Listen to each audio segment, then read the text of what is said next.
Depuis 1989, des centaines d'acteurs du débat public sont venus échanger avec des étudiants et un public toujours plus large.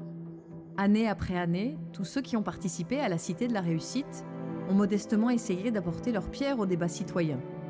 Partager des connaissances, s'intéresser, s'étonner, questionner, apprendre et comprendre les autres, telles sont les valeurs simples que nous avons essayé de promouvoir depuis 2 décennies. De la philosophie à l'être, de l'économie au développement durable, des fondements et de l'équilibre de nos sociétés, le partage est au cœur de ce qui fonde, construit et fait grandir l'humanité. Cette année, la Cité de la Réussite a décidé d'appeler ses participants à partager.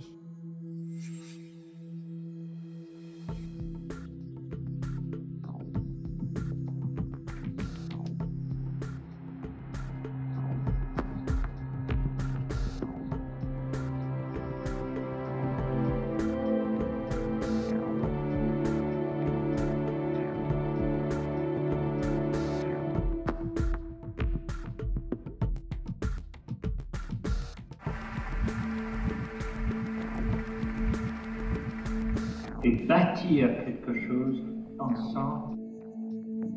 On est engagé parce que vivre, c'est choisir. Ça veut dire prendre des risques. La réussite ou le succès, c'est une succession d'échecs qu'on surmonte, qu'on contourne. Il faut apprendre à apprendre. J'ai un rêve d'élever l'humanité par la danse. Quelle est l'œuvre d'art qui a pu transformer les gens autant que, je ne sais pas quoi, les 35 heures ou la retraite? Si ce n'était plus la solution McDonald's qui triomphait. Manger la même chose, penser la même chose dans tous les domaines, ça c'est le contraire de la cohésion. Cette mondialisation est au contraire une grande source de diversité. Je crois aux intelligences collectives. Je pense qu'on manque plutôt de tolérance, souvent. On peut respecter quelqu'un qu'on n'aime pas, on ne peut pas aimer quelqu'un qu'on ne respecte pas. La France doit comprendre qu'elle est multiple et que la différence est une chance. Chacun sait qu'il constitue un maillon et que si ce maillon faiblit, tout s'écroule. La lâcheté générale à l'égard de la responsabilité politique. Mais l'idée, c'est d'installer que les hommes politiques sont complètement déconnectés des réalités. Il faut qu'il y ait un lien intime entre moi, l'homme, qui veut être européen, et toutes les institutions européennes. Nous sommes entrés dans un nouveau siècle, et déjà, il est en danger. Je crois qu'il y a, je ne sais pas si c'est une fracture ou un moment historique où tout a changé. C'est vertigineux, nous avons même le pouvoir de tout faire sauter, de tout détruire. L'expérience, c'est une lanterne qu'on a dans le dos et qui éclaire le chemin parcouru.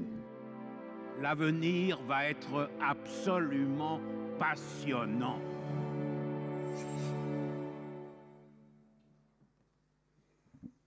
Bonsoir à toutes et à tous. Bonjour, bonsoir, on est en début de soirée.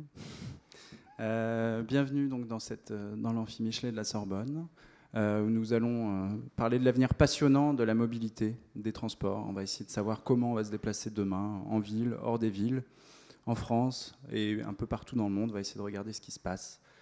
Je vais introduire un petit peu notre débat du soir. Donc, on va essayer de dessiner des scénarios pour le futur, mais pour ça, il faut déjà avoir un petit cadre, un peu de contexte, quelques éléments.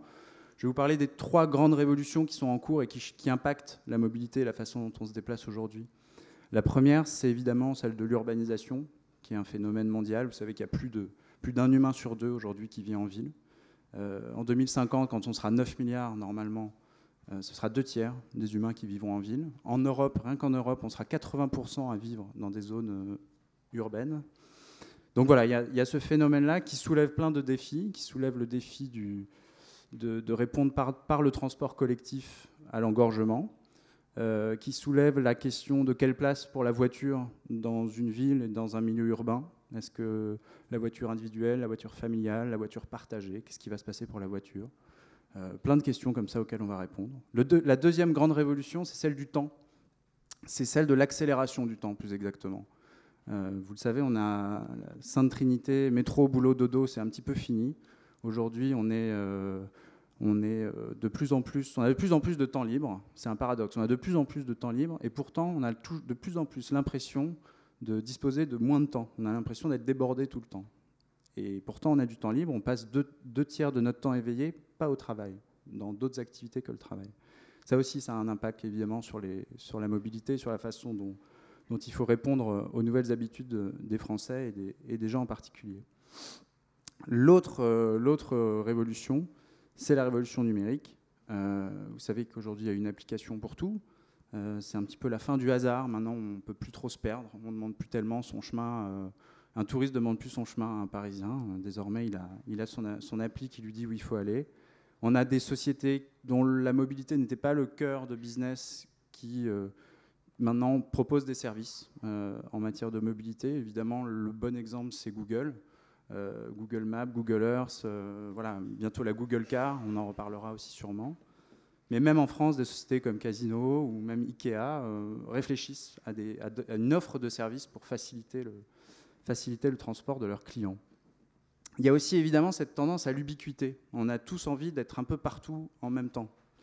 Et ce temps en flux tendu, il est évidemment la conséquence de nos smartphones, de cette technologie omniprésente. Étienne Klein, qui est prof à Centrale Paris, dit « L'activisme débordé nous tranquillise aujourd'hui, au point que nous supportons de plus en plus mal le temps passé sans écran. » Donc là aussi, quelle place pour l'écran dans les transports ? On va en reparler. Voilà, ces trois révolutions, celle du temps, celle de l'urbanisation et celle du numérique, elles ont des conséquences. C'est l'évolution de l'émergence de nouveaux espaces urbains, que certains sociologues appellent les tiers-lieux. Donc c'est des gares qui deviennent des lieux de vie, où on ouvre des crèches. C'est des cafés comme les Starbucks où on peut travailler, donner des rendez-vous. Ça devient des micro-villes. Certains lieux deviennent des micro-villes connectées. On va voir si c'est une tendance aussi forte pour le futur ou bien si c'est juste une mode. On va aussi beaucoup parler de la nouvelle génération qui préfère les vélos à pignon aux voitures et aux belles carrosseries. Il y a quand même toute une génération que la voiture individuelle ne fait plus rêver. Là aussi, est-ce que c'est... Je crois que c'est 60% des jeunes de 18 à 24 ans qui sont motorisés contre 75% il y a seulement 30 ans. Quelles conséquences, là aussi, ça va avoir sur les transports doux, la prise en compte des transports doux en ville.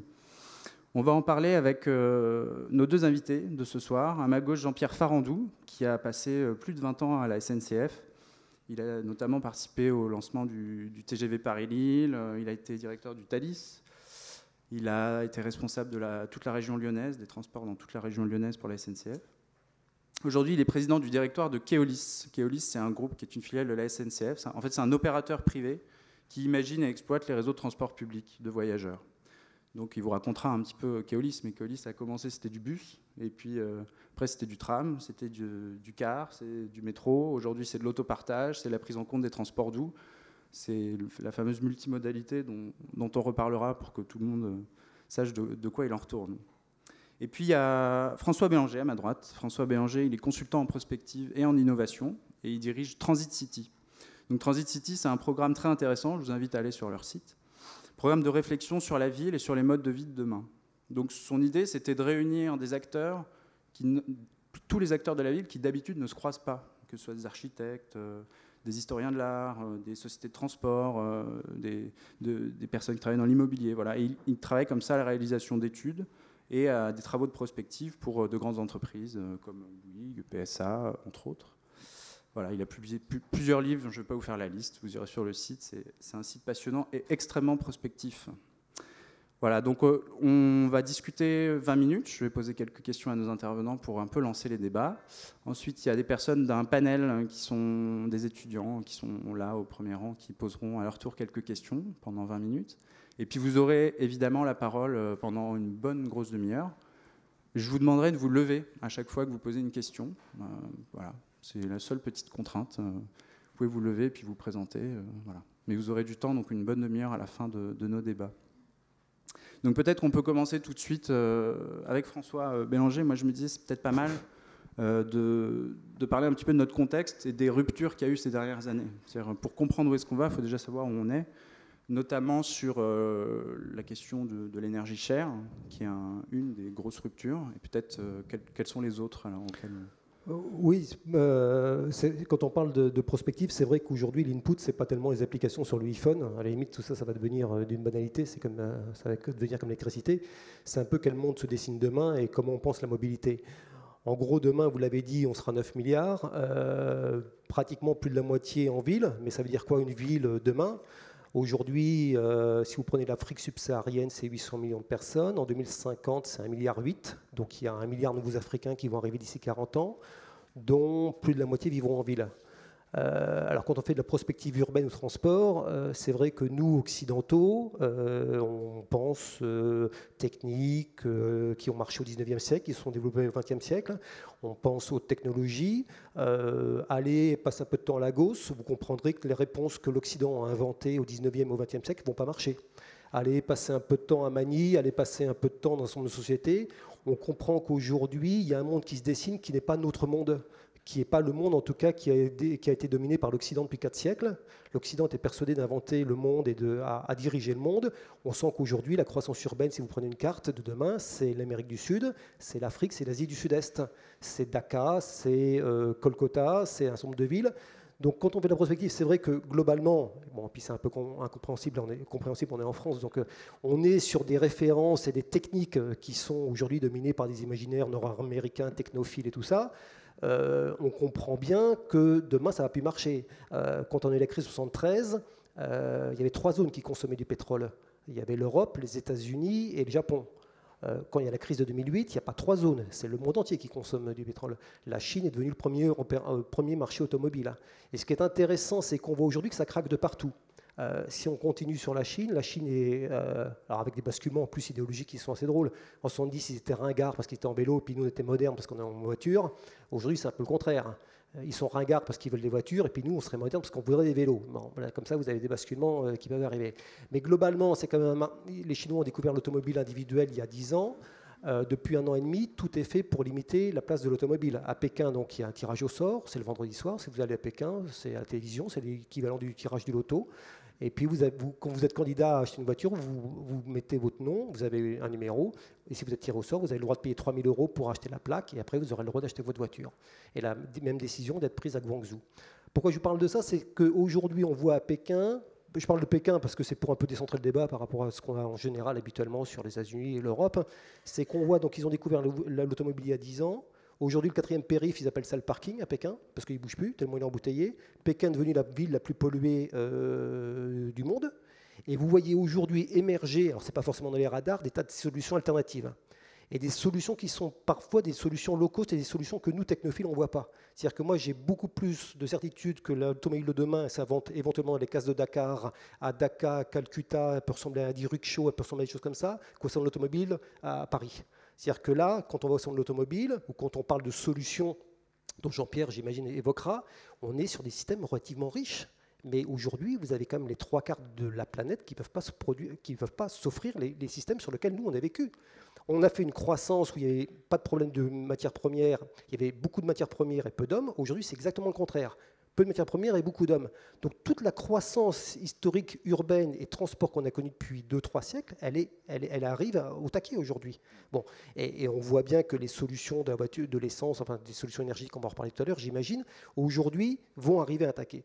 Et moi, j'ai une conviction, c'est qu'aujourd'hui, notre avenir risque plus de s'inventer là où on ne regarde pas, dans des relations sud-sud, qui sont en train de s'inventer sur une nouvelle logique. Récemment, j'étais en Inde, et à l'hôtel, j'ai retrouvé le gouvernement du Congo. Parlez du gouvernement avec le gouvernement de Kinshasa, parlez du gouvernement des Congolais de Kinshasa, ils vous parlent d'un monde qui n'est pas notre monde. Et s'ils vont en Inde, c'est parce que nous, occidentaux, on ne sait pas répondre à leurs questions. Or, les enjeux urbains de demain, ils sont là. Voilà. Donc, ce n'est pas pour volontairement décentrer le débat, mais c'est juste par rapport à votre introduction de bien comprendre de quel monde on parle. L'Occident, aujourd'hui, va devenir minoritaire en termes de population. Le fait urbain occidental était un temps historique qui va trouver sa fin.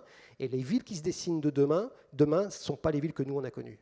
D'accord. On va reparler après, évidemment, de tout ce que vous avez vu et de tout ce que vous avez vu comme expérience intéressante justement dans ces pays-là. Peut-être Jean-Pierre Farandou, un mot sur la multimodalité, l'intermodalité, ces termes un peu techniques, mais qui en fait sont essentiels pour comprendre ce qui va se passer demain dans l'offre de transport urbaine en tout cas. Oui, peut-être je voudrais commencer par prolonger ce qu'a dit François. Nous, on le vit. Alors, si vous voulez, dans le débat, François va vous éclairer sur ce qu'il voit et le grand avenir, et nous, on est plutôt le praticien qui, de temps en temps, commençons à mettre en pratique quelques tendances qui peuvent apparaître. On peut se tromper, on peut être dans le bon, et en plus, ça ne veut rien dire parce que selon l'endroit du globe, comme l'a dit François, ce n'est pas les mêmes solutions.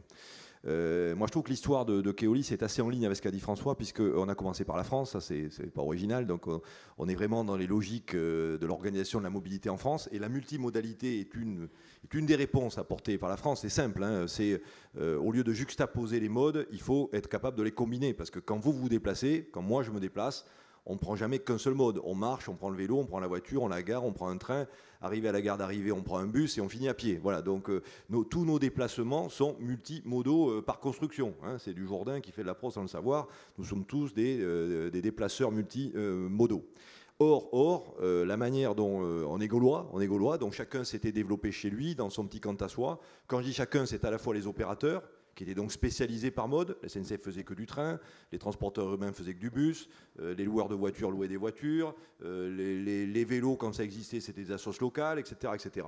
Et puis, à cette mosaïque d'opérateurs, vous aviez des mosaïques d'autorités organisatrices, puisque dans le transport public, vous avez des collectivités qui organisent tous ces transports. Et là encore, vous avez chacun chez soi. Donc, on a l'État, puis la région s'est occupée des trains, les départements s'occupaient des cars dans le département, les agglos s'occupaient des bus dans les villes. Voilà. Donc vous avez une double séparation des opérateurs qui, techniquement, s'occupaient de chacun leur mode, et puis des collectivités qui essayaient d'organiser tout ça. Voilà. Donc ça, on comprend bien qu'une des idées toutes bêtes, c'est que tout ça soit tricoté ensemble. Alors une fois qu'on l'a dit, c'est là où ça se complique, parce que c'est pas si simple que ça d'organiser cette intermodalité, hein, comment on passe d'un mode à l'autre. Ça renvoie à une couche politique. Il faut que les collectivités s'entendent sur des sujets comme la tarification, hein, la carte orange pour les Parisiens.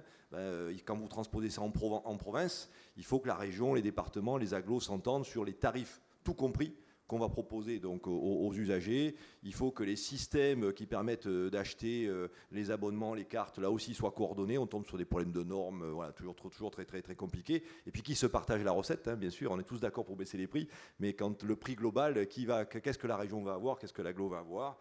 Et puis après, vous avez des problèmes de pôle d'échange, parce que quand on est un habitué des transports collectifs, on s'en sort bien. Mais imaginez un occasionnel, il est vite paumé. Hein. Comment je vais du train au bus en passant par la gare routière, c'est pas si simple que ça, etc. etc. Donc voilà. Donc ça, c'est un facteur important. Je voudrais peut-être, là aussi, pour lancer le débat, dire que Keolis illustre ce qu'a dit François, dont nous, on est de culture française, puis européenne, puis anglo-saxonne. Donc en gros occidentale, si on fait court. Et là, on se retrouve. C'est-à-dire que les modèles ont plus ou moins d'avance. Il y a des bonnes idées à Stockholm qu'on peut transposer en France, etc. Mais le cœur de la philosophie d'approche des sujets est homogène. Ça va de Melbourne à New York, etc. On se retrouve. On a des réponses pour la zone dense. On y reviendra là aussi pour pointer ça. On commence à comprendre ce qu'il faut faire sur la zone dense. Encore, peut y avoir du débat. Hein. On est beaucoup moins en réponse sur les zones peu denses parce que même s'il y aura 2 tiers de la population 2050, il y en a un tiers qui ne sera pas dans les zones denses. Ils ont le droit à bouger aussi. Hein. Voilà, donc là-dessus, on se cherche. On n'a pas trouvé le modèle de l'organisation de la mobilité dans les zones peu denses. Par contre, on vient de franchir un premier pas en Inde. On est rentré par la technique. On est rentré par le métro automatique, puisque Keolis sait faire du métro automatique. Au passage, il n'y a pas que la RATP. Voilà. Donc Keolis sait faire du métro automatique à Lille, à Rennes, à Lyon, etc. Et là, on a vu que c'était un autre monde. Voilà, là, je suis tout à fait d'accord. Quand on arrive en Inde, c'est plus pareil. Je crois c'est évident qu'il y a 2 données qui changent beaucoup. C'est la masse. Les masses n'ont plus rien à voir. Paris, c'est petit, quoi. Hein. Il faut juste se rendre compte que là, on a une échelle de masse à transporter qui n'a plus rien à voir. Donc là, les solutions ne sont plus du tout les mêmes. Et puis, effectivement, les questions financières, c'est-à-dire la capacité à mettre de l'argent pour développer des modes sophistiqués, est quand même moindre. Voilà. Donc effectivement, ça interroge. Voilà, donc, et là-dessus, je serai d'ailleurs humble, donc j'écouterai les conseils de François. Il est évident que quand Keolis va aller en Inde, on va embaucher des Indiens. Hein. Je veux dire, c'est pas nous, avec nos logiques françaises ou occidentales, qui allons trouver les bonnes solutions. On va amener les savoir-faire techniques, mais on aura besoin d'eux pour comprendre en profondeur comment la mobilité est organisée dans ces grandes villes d'Asie. Justement, vous parlez de la densité, vous disiez on commence à savoir ce qu'il faut faire. Alors justement, qu'est-ce qu'il faut faire? Qu'est-ce que vous avez repéré qu'est-ce qui nous attend peut-être en France aussi dans les 5-10 ans qui viennent, qui sont des recettes dont on sait qu'elles sont bonnes et qu'elles fonctionnent? Les modèles, on les voit à peu près. Alors après on verra qu'il faut des moyens pour les déployer. Donc on va tomber sur des questions de sous et de priorité. Donc, parce que des sous, il peut toujours en trouver, mais si on les met là, on ne les met pas ailleurs. Les modèles, et ça, ils sont assez transposables d'ailleurs dans les grandes villes, y compris asiatiques, c'est d'abord radial. C'est d'abord comment on transporte des grandes masses, des grandes quantités de population de manière rapide, sûre et régulière, c'est-à-dire des en dehors de la ville, dans la ville. Bon, ça s'appelle le RER en France, années 70, là on commence le concept est un peu ancien. Bon, mais ça, c'est quand même obligatoire. C'est-à-dire, c'est quand même quelque chose qui va rester longtemps, nous semble-t-il, la capacité d'attraction des centres-villes, ou polymorphique, il peut y avoir plusieurs centres aussi dans les grandes agglos, mais n'empêche, cette capacité à avoir des dessertes sur une étoile ou plusieurs étoiles, des masses rapides, sûres, confortables, absolument indispensables et tout ce qui va avec. Deuxième idée, confère métro féerique, etc., c'est banlieue-banlieue. Il faut que les radiales soient complétées par des circulaires. Voilà, ça là-dessus on est en retard. On est très en retard, on est à peu près équipé dans les radiales, alors on est très très en retard dans les orbitales. Voilà, donc là-dessus, je pense que les idées commencent à arriver. Le problème, c'est les sous pour les réaliser. Ça, voilà, c'est un autre débat. Donc, on pourra peut-être aussi avoir ce débat sur si le transport est vital, il faudra bien qu'on trouve à le financer. S'il n'est pas vital, on aura des problèmes. Dans les financements aussi, on peut réfléchir à des optimisations. Où on est moins bon, et là, on est embryonnaire, c'est un de mes dadas, c'est le partage de la voirie. Je pense que là aussi, c'est une donnée de base. Une ville européenne, c'est une ville ancienne, elle ne se déforme pas facilement. Les avenues, elles sont comme elles sont. Haussmann est passé par là. On ne va pas tout massacrer dans Paris. Vous transposez à Toulouse, vous transposez à Bordeaux. Vous avez en données une organisation des principaux voies routières d'une ville. Ça ne se déforme pas. Donc, c'est une donnée rare et limitée, la voirie. Cet espace-là, on en fait quoi? Je pense que ça, là-dessus, il y a capacité à aller plus loin dans la réflexion, c'est-à-dire qu'on a commencé à la séparer avec des couloirs de bus, avec des couloirs de taxi, avec des pistes cyclables, je les mets sur la voirie, je les mets sur les trottoirs, ça je pense que c'est une bêtise, de mélanger les vélos et les piétons, etc., etc. Donc on voit un début d'approche, on va dire, spatiale entre les modes. Je pense qu'il faut aller plus loin. N'oublions pas les marchandises. Moi je suis voyageur, mais quand même, vous aimez bien avoir des commerçants de proximité. Il faut que les marchandises, elles arrivent. Il faut qu'elles arrivent, il faut qu'elles repartent. Je pense que là-dessus, je ne sais pas si François a vu des choses ou dans la salle, je pense qu'on a à penser l'optimisation de la voirie. On a des choses à faire. Troisième point où on a encore des choses à faire, c'est le maillage fin. Là encore, on voit bien qu'à la française, j'allais dire, approche d'ingénieur, on fait des radiales, on fait des orbitales. Même quand vous avez fait ça, vous n'avez pas couvert tout le territoire. Comme l'idée, c'est effectivement, j'y crois profondément, c'est se passer de la voiture individuelle, la voiture propriétaire. Ça, je pense, c'est une constante. Je ne sais pas si elle est universelle, mais en fait, on sent que c'est quand même, ça c'est du lourd. C'est-à-dire que la ville soit rendue aux piétons, aux vélos, aux modes doux, etc. Les centres-villes en tout cas. Ça pose donc la question du maillage. Si je vais aller d'un point A à un point B, je ne vais pas avoir une gare d'entrée dans mon réseau radial et orbital tout près. Donc comment on va compléter ce maillage? Ça, là encore, je pense qu'il y a des choses sur lesquelles il faut réfléchir. Et d'ailleurs, il n'y a peut-être pas que des solutions très organisées. Il y a aussi ce côté, dans le transport public, vous avez souvent, ça fait référence à une organisation. On voit qu'il y a des élus qui ont réfléchi, il y a des services techniques, il y a des opérateurs, il y a beaucoup d'ingénieurs. C'est très structuré, organisé. Je pense qu'il y a un espace pour des choses beaucoup plus locales, beaucoup plus souples, beaucoup plus adaptées, des associations, le modèle associatif, des initiatives, etc. Je pense qu'il y a aussi besoin de tout ça pour offrir finalement à l'usager ce dont il rêve. C'est je veux aller d'un point A à un point B de manière fiable, rapide, je veux décider ça au dernier moment, etc. etc. Je pense qu'on a encore des marges de progrès par rapport à l'ossature qui n'est pas encore complète pour offrir vraiment la fluidité de mobilité qui est demandée par les usagers. François, peut-être sur les initiatives non occidentales, qu'est-ce que vous avez vu un peu dans le monde pour régler tous ces problèmes de densité, d'affluence et peut-être ouvrir le débat ensuite sur une deuxième question, sur le contexte économique et la capacité d'innover dans ce contexte de crise aussi. Alors d'abord, dans le monde occidental, il y a un basculement. C'est-à-dire qu'en gros, vous demandiez, là on va réussir à un Européen ou à un Français qui avait une quarantaine d'années dans les années 70-80, c'est quoi la mobilité? Vous disiez, c'est ma voiture. Aujourd'hui, vous demandez à un gamin, c'est quoi la mobilité? Il vous dit, ma paire de baskets et puis mon iPhone. Donc déjà, on voit que les références sont en train de changer.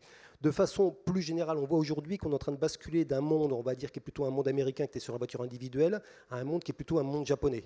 D'ailleurs, quand vous faites un peu, si vous grattez un peu, quand vous demandez à un gamin aujourd'hui, c'est quoi la mobilité efficace, écolo, moderne, il vous répond le TGV. Donc je suis désolé de le dire, mais le TGV c'est pas français, hein, c'est japonais, c'est les Shinkansen 64. Il vous dit la petite voiture, les microjets, les mini-jets c'est japonais, la voiture électrique c'est japonais, le téléphone portable c'est japonais. Les voitures compactes, c'est japonais. Le Walkman, c'est japonais. Les exosquelettes, vous savez, ces squelettes qui vont vous aider à marcher, surtout dans une société de vieux sur laquelle on se prépare, c'est japonais. Donc on voit aujourd'hui que via la culture manga, via un certain nombre de contraintes, il y a des imaginaires qui sont en train de disparaître. Voilà. Et qu'aujourd'hui, si vous demandiez à un jeune ingénieur, il y a une trentaine d'années, tu veux faire ta carrière où? Il vous disait les États-Unis. Aujourd'hui, on sent plutôt un tropisme sur l'Asie. Et donc, on peut être dans des logiques, parce que je mets le Japon dans l'Occident, on peut être dans des logiques relativement pays riches et tout ça, mais voir quand même des basculements. Ça, c'est important. Après, on voit aussi des basculements paradoxaux, qui sont les pays qui dépendent le plus de l'essence, notamment, je pense aux États-Unis, qui basculent plus vite. Parce que justement, ils dépendent plus de l'essence, ils basculent. En 2000, c'était quoi? C'était les dernières élections présidentielles des États-Unis, c'est 2008. Il y a eu 2 élections, tout simplement, et ça va dans ce sens-là, au moment des présidentielles. Il y a eu 2 votes importants en Californie. Il y en a eu un qui a été: est-ce que vous êtes d'accord pour augmenter la TVA pour faire un TGV? Vote oui. Que les Californiens votent une augmentation des impôts, c'était déjà une révolution. Schwarzenegger, en 2006, pour être réélu, est obligé de dire: j'attaque 6 constructeurs automobiles parce qu'ils polluent. Moi, je vivais là-bas à l'époque, donc j'en ai un souvenir, les sondages étaient mauvais et basculent. Mais surtout 2008, ce même jour de l'élection du TGV, il y a la ville de Los Angeles qui dit: on vous propose la sortie de l'automobile de Los Angeles 2050, est-ce que vous en êtes d'accord? Il n'y a pas un référendum comme ça qui s'est passé en Europe, hein. On est bien d'accord. La mesure est acceptée. C'est-à-dire qu'il y a une vraie volonté, il y a une vraie vision. Voilà. On dit: il faut sortir, on va se mettre un objectif clair, compréhensible. Voilà. Bon. Depuis, je ne vais pas rentrer dans le détail, depuis 4-5 ans, à Los Angeles, enfin depuis 4 ans, c'est une succession de mutations, de réflexions qui sont faites avec les universités, avec des opérateurs locaux et tout, et on voit une créativité là-bas de réponse. Alors, c'est toujours un peu sous les radars, c'est au niveau local, je ne dis pas que c'est la grande réponse, mais moi, j'y crois pas, la grande réponse. La grande réponse, c'était les industriels du 19e et du 20e siècle. Demain, il n'y aura pas une réponse, ça va être une multiplicité de réponses. Ce que disait Jean-Pierre sur, on avait un modèle unique, et ce modèle-là va craquer. Mais on voit que ça craque un peu de partout. Si vous allez à Londres, par exemple, ils font des travaux de prospective aujourd'hui sur l'essence chère. Ça rejoint la mobilité, c'est juste pour rebondir par rapport à ce que disait Jean-Pierre. Ils ont réalisé en 2008 que lorsque le baril d'essence est passé à $150, je crois, ou pratiquement $200, qu'aujourd'hui, les aliments, en moyenne, qui arrivent dans votre assiette, font 2 à 3 000 km. Si vous prenez un pot de yaourt, entre les fraises qui viennent d'Espagne, entre l'opercule d'acier qui est dessus, qui vient éventuellement d'Allemagne, ça fait 2 à 3 000 km. Comment on mange demain dans les grandes villes si le baril d'essence est à $200? Vous ne mangez pas. Donc ils ont lancé toute une réflexion sur la ferme en ville. Voilà. Le Japon, ils ont un autre problème. D'abord, ils n'aiment pas trop les voitures. Le paradoxe, c'est que le premier constructeur automobile mondial, le Toyota, fait évidemment très peu de chiffres d'affaires au Japon. Il y a très peu de voitures au Japon, parce qu'il y a un tas de contraintes. Le Japon, ils ont un autre problème, c'est on va vieillir, on va rétrécir. Toute la prospective aujourd'hui de Tokyo se fait sur la notion de shrinking cities. Comment je me réorganise autour du transport collectif et ensuite des micro-voitures. Et les micro-voitures, leur modèle, c'est la voiture pour handicapés. Et pourquoi ils réfléchissent autrement? Parce qu'eux, ils n'ont pas une culture automobile très forte. Voilà. Un ingénieur de Toyota, qui est né dans les années 60, tous les matins sur la NHK, il voit Godzilla, il voit donc le robot exosquelette, il voit des robots, et donc il n'a pas de problème. Pour lui, la roue est simplement un épiphénomène. Donc il n'a pas de problème pour réfléchir autrement. Les Japonais ont accepté la roue simplement à la fin du 19e siècle. Pour une raison historique, comme il y avait beaucoup de montagnes, que les chevaux étaient réservés pour les guerriers, que les bœufs étaient réservés aussi pour les gens riches. Toute la mobilité s'est faite à pied ou s'est faite sur des modèles non techniques, et en tout cas certainement pas la roue. Eh ben, c'est déterminant leur façon de penser. Pour eux, la roue, c'est qu'une séquence. Donc ils vous sortent aujourd'hui des maglevs, ils vous sortent des exosquelettes, ils vous sortent des tas de solutions qui ne sont pas les solutions qu'on a nous. Donc vous avez ici, alors je suis un peu brouillon, mais volontairement, c'est juste pour vous dire, vous prenez une ville comme Tokyo, ils vous racontent la ville, et puis ils vous dessinent des plans de ville où Tokyo, alors que jusque-là ils ont construit des polders, ça ressemble presque à une forêt. Ils repensent complètement la mobilité autour d'outils et de concepts que nous on ne comprend pas, avec vous savez, les robots qui marchent et tout ça. Mais eux, ils n'ont pas de problème culturellement avec ça. À Aichi, je me souviens en 2005, quand Toyota a présenté ça, je ne comprenais pas. Et puis après, le mec, il vous dit, nous, c'est Astro Boy. Alors Astro Boy, c'est quoi? Astro Boy, c'est quand les Américains sont arrivés, ils nous ont parlé d'un surhomme qui avait été plus fort parce qu'il avait, il avait reçu la bombe atomique, c'était le Captain America. Bon, c'est la différence entre ceux qui envoient les bombes et ceux qui les reçoivent. Les Japonais, ils n'ont pas accepté ça. Ils ont pris l'anti-super-humain, ils ont fait un robot. Donc c'est le Astro Boy 63. 64, c'est June 28, c'est le petit garçon qui dirige le robot. Après, c'est le petit garçon dans le robot. Et donc aujourd'hui, ils n'ont pas de problème de penser le robot comme moyen de transport. Parce que culturellement, c'est dans leur culture. Donc on a d'autres références, voilà. Et des ruptures comme ça radicales. Chicago repense son avenir autour de l'eau aujourd'hui. On a des ruptures radicales parce que dans les pays qui étaient riches et qui ont vécu avec des essences, on voit bien que ceux qui sont fragiles, les Japonais, les Américains, parce qu'ils dépendaient de l'essence, nous, on n'est pas encore, malheureusement, c'est dans la merde pour faire ce jeu de rupture. Donc on fait le Grand Paris, c'est minable, on va avoir des vieux architectes qui nous font des dessins. Ça n'a aucun intérêt. La réponse, comment marche le Grand Paris, qu'un litre d'essence à 3 €, pas de réponse dans les documents. Vous lisez, voilà, c'est le vrai de demain. Donc tout le travail des années à venir, c'est quoi? C'est de préparer les esprits à ces révolutions, à ces ruptures technologiques, techniques, auxquelles on n'est aujourd'hui pas prêt. Parce que ce que vous expliquez sur l'évolution du modèle américain, de la voiture individuelle, de l'habitat individuel et des courses hebdomadaires au modèle japonais, c'est finalement quelque chose d'assez inconscient, quelque chose d'assez latent, ou au contraire quelque chose de très... Enfin, les révolutions dont vous parlez vont être brusques, quoi. C'est ça, en fait. Il ne va pas y avoir un... Oui, elles vont être brusques. Alors nous, on a un peu de mal, par exemple, moi je travaille pour des opérateurs de centres commerciaux, et on a un peu de mal à le comprendre. C'est-à-dire que, bon, par exemple, si on prend les États-Unis, le modèle de la distribution japonaise se fonde absence de voiture. En plus, petit appartement, peu de frigidaire. Donc, je fais mes courses tous les jours. Donc, je ne vais pas à l'hypermarché. En plus, j'ai pas de voiture, donc j'ai pas de coffre. Le système américain, c'est j'ai de la place, je mets un hyper au milieu de la pampa. J'ai une grande cuisine, un grand frigidaire. Je fais une fois par semaine, je remplis le coffre et j'y vais. Japonais, petite cuisine, petit frigidaire et tout. Ils font les courses tous les jours. On ne peut pas conserver de la nourriture dans un appartement japonais. Ça n'existe pas, c'est trop petit. Donc, eux, c'est sur la proximité. Il y a 10-15 ans, vous alliez chez Auchan, Carrefour, tous les promoteurs de centres commerciaux, les Unibail, ils allaient aux États-Unis. Depuis 10 ans, ils ne vont plus aux États-Unis, ils vont au Japon. Depuis 2008, aucun centre commercial indoor s'est monté aux États-Unis. Voilà. Et le dernier qui s'est monté, c'est une vraie catastrophe. L'Américain ne vit plus dans un centre commercial indoor. Vous avez, alors, c'est un peu comme l'étoile morte, si vous voulez. La lumière nous arrive encore, mais le modèle... C'est déjà fini. C'est déjà fini dans le pays qui l'a inventé, si vous voulez. Et donc, on a des ruptures comme ça, successives, qui sont en train de craquer. Alors, ça, on parle sur le mode occidental. Et puis, vous avez des ruptures qui sont parfois, qu'on ne voit pas, sur des réponses de mobilité. Moi, par exemple, mon analyse de la révolution égyptienne est directement liée à l'arrivée du rickshaw indien. Qu'est-ce qui s'est passé? Le rickshaw, avant, c'était le truc de pauvre, et ça avait été inventé dans un pays pauvre, puisque c'était le Vespa au départ, c'était l'Italie, après ça arrive en Inde. Et puis peu à peu, avec la montée en puissance du monde arabe et de Dubaï devient une plaque tournante où vous avez plein d'Indiens qui cherchent à faire du business entre l'Inde et l'Afrique. Donc on commence à importer des rickshaws. Il n'y avait pas un rickshaw en Inde il y a 3-4 ans, il y en a 100 000 aujourd'hui. Qu'est-ce qui se passe? Mais ça change radicalement les villes. Parce que peu à peu, les femmes qui ne pouvaient pas se déplacer parce qu'elles ont une robe longue, elles ont pu se déplacer. Le mec qui a un rickshaw, il nous invente quelque chose de nouveau. Le matin, il emmène en effet les enfants à l'école. Le matin, il fait le taxi. L'après-midi, il transporte des parpaings, il transporte des briques. Et puis le mec, il est connecté. À l'arrière du rickshaw, il y a un numéro de téléphone mobile. Donc ils sont en train, aujourd'hui vous avez l'émergence comme ça du low-tech, parce qu'on va dire que le rickshaw c'est quand même du low-tech, hein. Vous savez le rickshaw c'est le rickshaw c'est le Vespa, c'est le 3 roues que vous avez en Inde, qui est en gros un chauffeur devant et 3 places, si vous n'êtes pas trop gros derrière, 2 places si vous êtes occidentaux. Une sorte de tuk-tuk. De tuk-tuk, oui, ce que vous avez à... Voilà. Le tuk-tuk, c'est un truc qu'on avait complètement méprisé. Ben, aujourd'hui, vous faites de la prospective, vous allez aux États-Unis, à Los Angeles, ils travaillent sur des nouveaux tuk-tuk. Donc, ce n'est pas la fin de la voiture individuelle, mais c'est un autre type de voiture individuelle. Et ça ne va pas aller, en effet, comme ce que disait Jean-Pierre, ça ne va pas aller contre. On n'est pas dans le ça ou ça. Ça va aller dans et ça, et ça, et ça. Et aujourd'hui, vous avez... Et donc, si je reviens juste sur l'Égypte, la mobilité sur la vallée du Nil a complètement changé.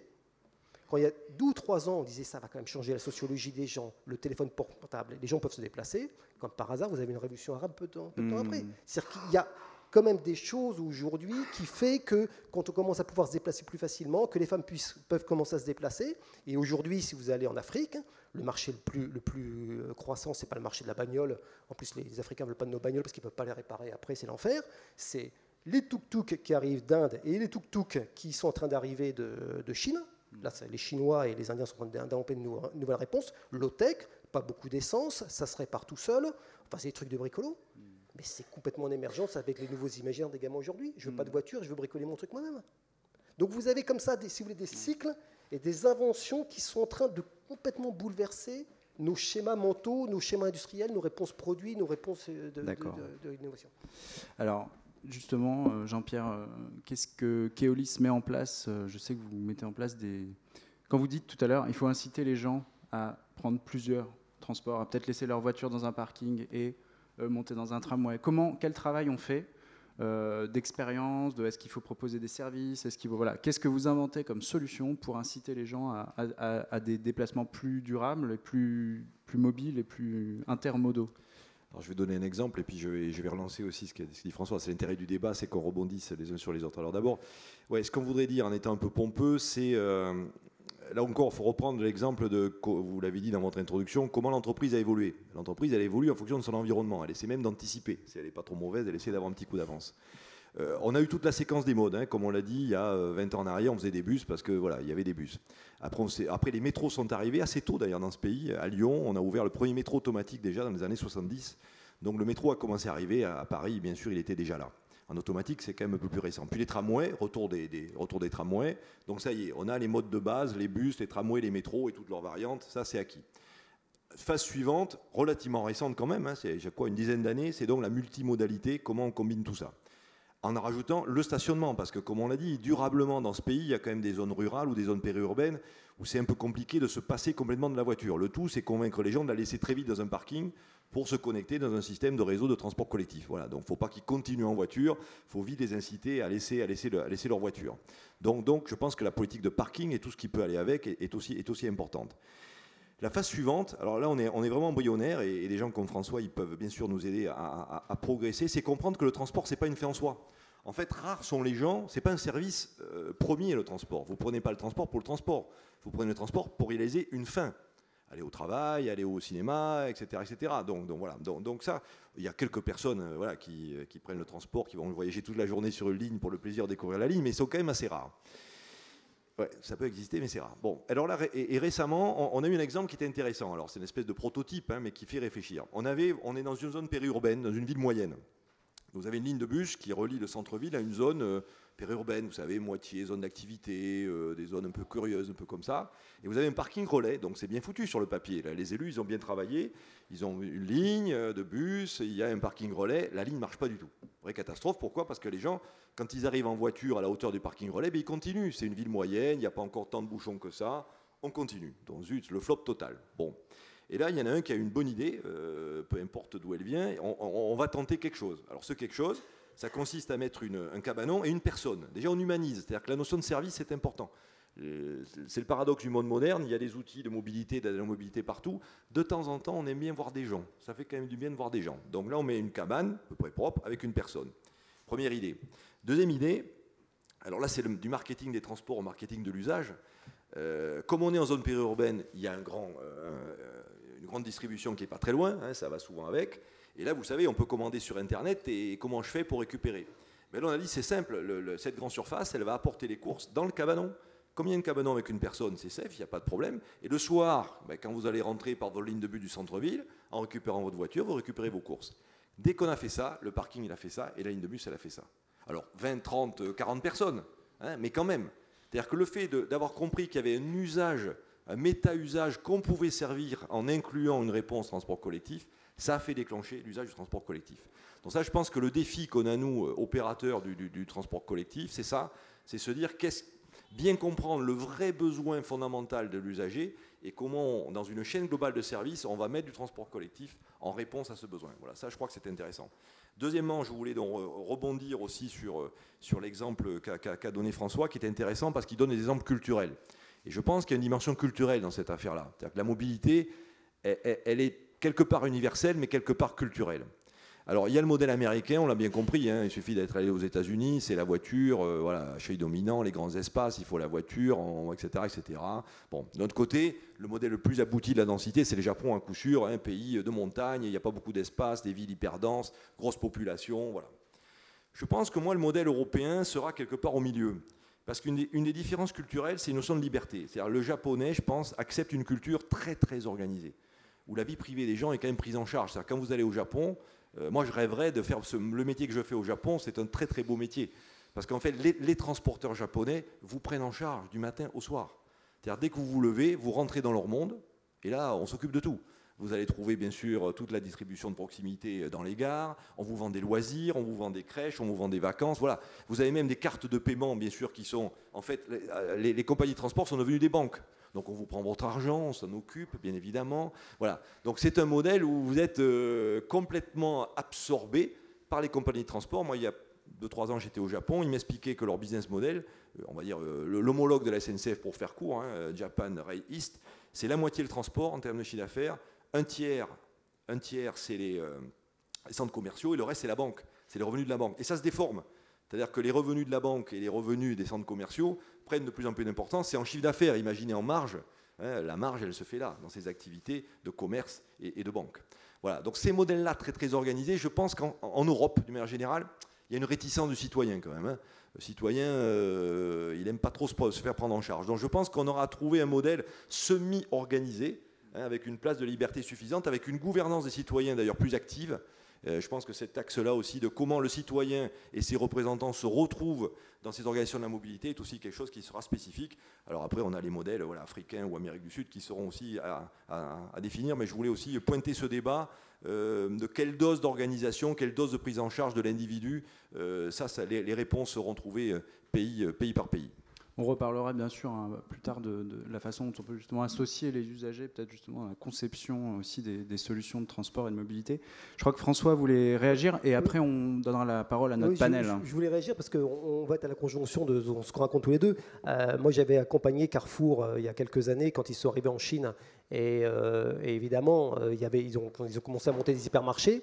Et puis ils se sont aperçus que, bon, évidemment, pour que les gens viennent à l'hypermarché, ils n'avaient pas de voiture de façon générale. Parce qu'il faut relativiser la puissance du marché chinois en voiture, c'est le premier marché, mais ça ne concerne qu'une minorité. Voilà. Donc qu'est-ce qu'ils ont fait? Ils ont commencé à faire des lignes de bus. Vous avez la même chose si vous allez Tesco, qui est le numéro 3 de la distribution mondiale, qui est un groupe anglais, a des lignes de bus en Hongrie, a des lignes de bus à Bangkok. C'est-à-dire, en gros, je suis distributeur, je deviens opérateur de mobilité. Et moi, ce que je dis souvent, c'est que les concurrents de demain de Keolis, ce n'est pas Veolia, Transport, si ça existe encore, ou sous un autre nom, ou Transdev, mais ça va être Carrefour, ça va être Leclerc, ça va être Auchan. Pourquoi ? Parce que ces gens-là, si on revient simplement, et là on a un retour en effet des pays plutôt pauvres, parce que quand on disait ça dans un centre de distribution, on disait oui mais ça concerne les pays pauvres. Tu comprends François, on met des lignes de bus à Nairobi et tout, parce que les gens n'ont pas de voiture. Sauf que c'est devenu un modèle, et ça rejoint ce que je disais au début. Pourquoi ?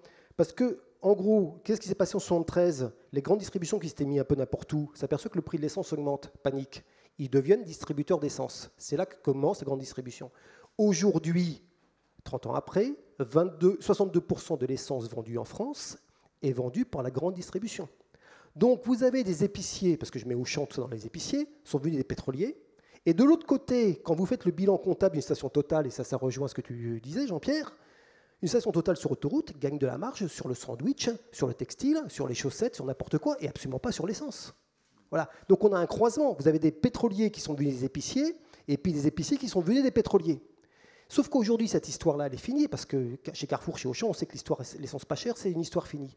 Qu'est-ce qu'il faut faire ? On va faire du transport collectif. Alors vous dites, c'est de la fiction, ça concerne les pays pauvres. Allez à New York. Qu'est-ce qui se passe à New York ? Le bobo de Manhattan, il n'a pas de voiture. C'est encore pire qu'à Paris. En gros, à Paris, c'est 1 sur 2. À Manhattan, c'est 1 sur 4 qui a une voiture, simplement. Et quand Ikea va s'installer il y a 3 ans à Brooklyn, qu'est-ce qu'il fait pour que le bobo vienne ? Il monte 2 lignes de ferry, 4 lignes de bus. Et aujourd'hui, l'un des principaux opérateurs de transport collectif à Manhattan, c'est Ikea. Et on disait, il y a que 5-6 ans, c'est pour les pauvres. Ben non, c'est que le bobo, c'est un imaginaire, et ça rejoint en effet les distinguos. Alors ça concerne que New York pour l'instant, mais le New-Yorkais est un peu particulier par rapport aux États-Unis. Mais on a là comme ça des choses qui étaient soi-disant pour les autres, qui n'allaient pas nous concerner. Et le virage aujourd'hui, on voit bien que c'est 2008. Et là encore, et ça rejoint ce que disait bien, on voit bien que tout ça se brouille demain. Qui va être opérationnel ? Qui demain, si on prend, prenons une ville qui a un grand centre commercial comme dans le sud, c'est quoi ? C'est la ville nouvelle de Melun-Sénart.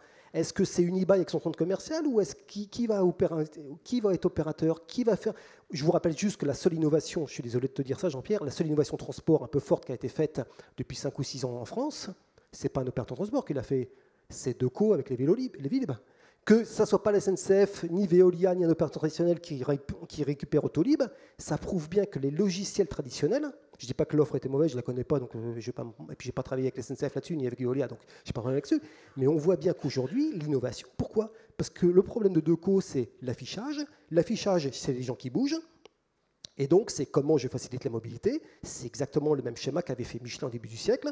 On veut vendre des pneus, on ne va pas vendre des pneus bêtement. On va faire des cartes routières, on va faire des guides avec les restaurants. C'est ce que fait Google aujourd'hui. Le Google du début du siècle, c'était Michelin en France, hein, qui a fait des bornes et tout ça. Quand vous reprenez, non, mais si vous faites un parallèle, après, il y a une fois un problème d'écran. Mais vous voyez bien qu'aujourd'hui, vous avez des opérateurs, des jeux d'acteurs qui sont radicalement différents et que ce qu'on avait méprisé pendant quelques années vont probablement nous revenir alors qu'on s'imaginait que c'était pour les pauvres ou pour les autres et certainement pas pour nous. D'accord. Alors, je laisse la parole à notre panel. On a des étudiants, étudiantes, surtout, je crois, qui ont préparé pas mal de questions. Il faut juste vous lever et vous présenter. Si, il y a les micros arrivent, ils sont là.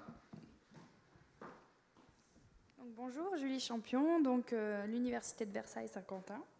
Alors moi, je suis très étonnée. Donc j'ai fait mon apprentissage en fait dans la flotte automobile et on a l'impression que d'introduire du développement durable dans la flotte automobile, c'est génial. Enfin, dans mon boulot, on est la première entreprise du CAC 40 à avoir fait une direction de la mobilité avec le travel management, la flotte automobile, la visioconférence et les frais support, enfin les frais de taxi, etc. Et donc, je suis complètement étonnée d'entendre ce que j'entends aujourd'hui. J'avais une question pour Monsieur Farandou. Donc, vous avez dit que la société essaye de devancer les besoins de mobilité, en fait. Et je me demande, moi, ça m'étonne complètement parce que, ce qu'on entend par notre ministère du redressement productif, c'est acheter encore des voitures. Et je me demande si on ne va pas, dans le sens inverse, on essaye d'offrir quelque chose dont les besoins, ils n'existent plus vraiment, en fait. Et donc, voilà, c'est ma question. Non, je pense que François en a parlé, j'en ai parlé. C'est un sujet très lourd, l'automobile. Alors, il est lourd parce que quand même, faut comprendre le gouvernement quand même. Hein, c'est un secteur d'activité porteur d'emploi. En plus, on a de grandes entreprises françaises qui sont dans ce secteur, donc on ne peut pas se réjouir en tant que citoyen de voir ce secteur en difficulté, parce que derrière, on sait qu'il y a quand même des enjeux pour des milliers et des milliers de personnes qui en vivent. Donc, ce n'est pas un sujet léger quand même. Hein. Voilà, donc on peut tout à fait comprendre que le gouvernement cherche des solutions. Par contre, je pense que vous avez raison, c'est que l'automobile telle qu'on l'a conçue, c'est même plus aujourd'hui, telle que les gens au pouvoir, ils ont mon âge, ils ont 50 ans, hein, 50, 55, cette génération-là à peu près qui est au pouvoir dans les universités, dans les entreprises, dans les gouvernements, etc. Nous, voilà. Nous, on a vécu l'automobile à une certaine époque, et cette époque-là est complètement révolue. C'est-à-dire que ce modèle où dès qu'on avait 18 ans, les parents vous offraient une 2 chevaux et une 4L, et donc vous aviez donc une voiture par personne de la famille, hein, c'est fini. Et c'est fini, ça j'en suis intimement convaincu. Et donc là, il y a un défi formidable d'abord pour les constructeurs. Hein, est-ce qu'ils vont être capables de comprendre ça et donc de passer là aussi de la fabrication d'automobiles à la fabrication de services qui peuvent utiliser de l'automobile, hein, automobile partagée, etc. Un exemple, là encore, regardez Bolloré. Qui a gagné Autolib? Bolloré. Bolloré, ce n'est pas un fabricant automobile, c'est un fabricant de batterie. Donc lui, il intègre la chaîne, c'est-à-dire il part de la batterie, qui pense c'est le cœur du réacteur, si j'ose dire. Hein, donc c'est vraiment l'élément de valeur ajoutée le plus différenciant. Il trouve Pininfarina pour mettre une carrosserie autour, ça c'est pas très compliqué, un châssis, une carrosserie, et puis c'est lui qui fait le service Autolib. On le sait parce qu'on s'était présenté contre lui, on a pris 3 baffes, hein, on n'a rien compris au truc. Hein, je veux dire. Voilà, donc voilà. Donc on voit bien que moi je serai patron de PSA, je serai patron de Renault. C'est ça les questions que je me poserai. C'est comment je mute d'un métier qui consiste industriel à fabriquer 1 million de fois la même automobile, alors en changeant la couleur, les machins, les trucs. Ce qui m'oblige à avoir des points morts colossaux, c'est-à-dire que tant que je n'ai pas fabriqué 500 000 exemplaires de modèles, je suis en perte. Ce modèle il est foutu parce que ça ne marchera plus comme ça. Voilà, donc ça, je pense que là, il y a un méta-sujet et je souhaite ardemment, hein, parce que voilà, par esprit citoyen, que l'industrie automobile française, peut-être européenne et mondiale, en tout cas la française, puisqu'on est en France, comprenne ça le plus vite possible. Sinon, je pense qu'on n'a pas fini d'avoir plans sociaux sur plans sociaux, réduction d'emplois sur réduction d'emplois, et je ne sais pas où ça va nous mener. Et ça, c'est pas une belle histoire, quoi. Je peux juste réagir. Oui, bien sûr. Non, on peut avoir de l'industrie automobile dans 20 ans, mais ce ne sera probablement pas les trois marques, enfin les deux marques actuelles ou les trois marques actuelles. Aujourd'hui, par exemple, si on prend le cas de la France pour répondre directement à votre question, les seuls qui ont un discours un peu innovant, par exemple, c'est Dassault Systèmes, notamment parce qu'ils ont fait le système CATIA, vous savez, qui est de la conception, notamment pour l'entretien des avions et tout ça. Bon. Ce qui est intéressant, c'est qu'en fin de compte, il y avait une femme qui s'appelait Anna Asensio, qui a une cinquantaine d'années, qui avait fait toute sa carrière chez Renault. Il y a 5 ans, elle est devenue directrice du design de General Motors. Vous vous souvenez peut-être d'elle, on l'a vu dans la presse, la française qui arrive à Chicago, c'était le truc, je vous épargne les commentaires. Anne a compris en 2009-2010 que ce modèle-là était fini. Elle a dit on ne peut pas continuer à produire, ce que vient de dire Jean-Pierre, et puis on va attendre que ça se vende. Elle dit aujourd'hui, les gamins font tout eux-mêmes. Ils veulent choisir, c'est le do-it-yourself, enfin, c'est toute cette nouvelle culture. Elle dit le modèle industriel de demain, ça va être de la co-conception, les écrans, les ordinateurs, et puis on produira la voiture. Simplement, c'est la fin du modèle fordiste. Alors, que Montebourg puisse pas dire c'est la fin du modèle fordiste, bon, déjà le pauvre garçon, ça va, mais évidemment qu'il ne va pas le dire, le garçon. Non, mais d'abord, je ne suis même pas sûr que conceptuellement et puis intellectuellement, il est le truc, mais parce qu'il est dans une politique très court-termiste. Non, mais je pense que c'est aujourd'hui, et ce n'est pas une histoire de droite-gauche, c'est aujourd'hui, on est à la fin d'une histoire qui est la fin d'une histoire d'un monde industriel, et qu'on a quelque chose qui est en train de s'inventer aujourd'hui de nouveau. Donc demain, l'invention automobile, elle va arriver soit en effet par le high-tech, et on met Dassault, soit par le low-tech, et on met d'autres modèles, le rickshaw. Et là-dessus, on va avoir des constructeurs qui sont... enfin, j'ai été traîné une après-midi au salon automobile, vous n'avez pas l'avenir. Quand vous allez au salon automobile de Paris cette année, c'était le passé. C'est totalement passé. On va mettre peut-être entre parenthèses la Twizy et on commence à voir autre chose. Mais elle est chère, elle est lourde, enfin, il y a tout ça. Mais on voit... Donc, ce n'est pas la fin de l'automobile, c'est la fin du modèle industriel automobile du 19e et du 20e siècle. Mais ce n'est pas la fin de l'automobile. Une autre question de notre panel.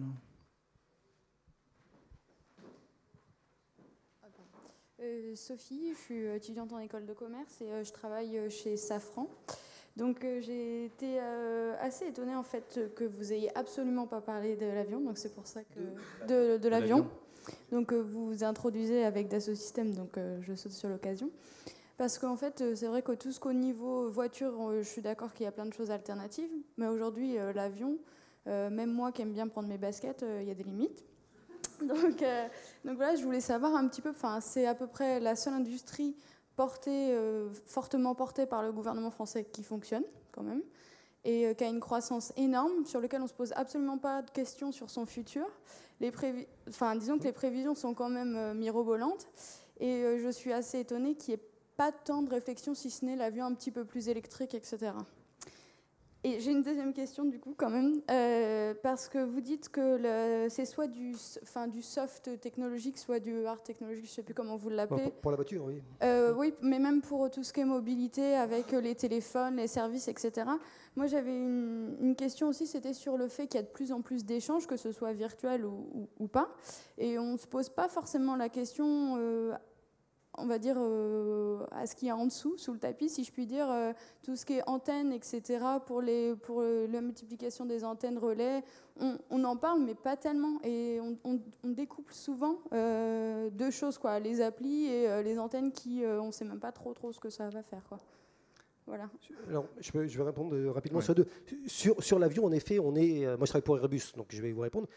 Je pense qu'on est sur une fiction totale. Moi, je rejoins plutôt Jean Kubicki, donc cet économiste qui est assez connu, qui dit l'avion comme transport de masse ne sera qu'une parenthèse. C'est ma conviction. Voilà, parce qu'avec l'augmentation du prix du pétrole, et il n'y a pas à court terme, si vous voulez. Voilà. Et puis, on nous parle, en effet, quand vous regardez les chiffres de Boeing et d'Airbus, c'est que de la croissance, que de la croissance. Et puis, il suffit que le baril de pétrole monte de $10, donc ce qui est quand même pas énorme, pour que tout ça se casse la gueule, que les compagnies aériennes soient complètement à la rue, que les constructeurs plaient misère. C'est-à-dire qu'en 2008, vous avez vu, on a quand même un secteur aérien qui est d'une fragilité extrême. Et c'est juste sur du prix de l'énergie. Donc moi, tout ce qu'on nous raconte aujourd'hui sur la croissance du marché aérien et tout, j'avoue avoir beaucoup de mal.